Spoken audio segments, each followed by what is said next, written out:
اللہ کا نظام۔ ایک شخص درخت کے نیچے سویا ہوا تھا۔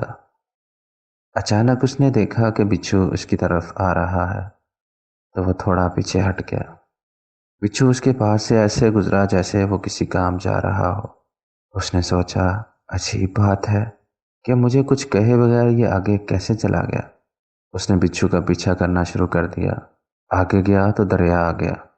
بچھو کنارے کے آگے ایسے کھڑا تھا جیسے کسی کشتی کا انتظار کر رہا ہو۔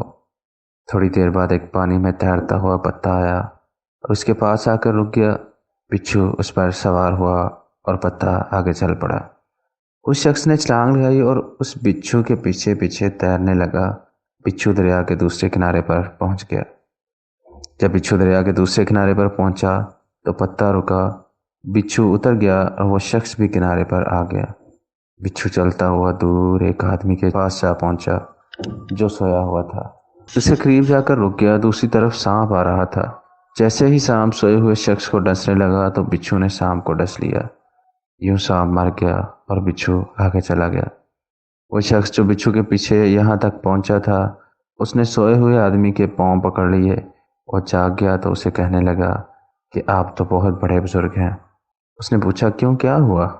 پھر اس نے اسے سارا واقعہ سنایا۔ واقعہ سننے کے بعد اس نے کہا، بھائی میں تو یہودی ہوں۔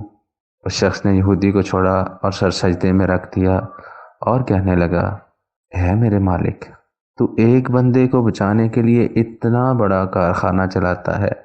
میں دن رات خواہ مخواہ پریشان ہوتا ہوں۔ تو میرے بارے میں اس سے بھی بہتر کر رہا ہوگا۔ اگر ہماری آنکھیں کھول دی جائیں، اللہ ہمارے ساتھ کیا معاملات کر رہا ہے اور کہاں کہاں سے ہماری مدد کر رہا ہے تو ہم کبھی سر سجدے سے بھی نہ اٹھائیں۔ اے بندے، تو کیوں پریشان ہے؟ تیری ایک تقدیر میں جو لکھ دیا گیا ہے اس پر راضی رہ۔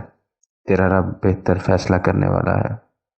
بتا دو میری مصیبتوں کو، میرا اللہ کتنا بڑا ہے۔ جو مصیبت پہنچی ہے مجھ پر، اس میں بھی میرا ہی بھلا ہے۔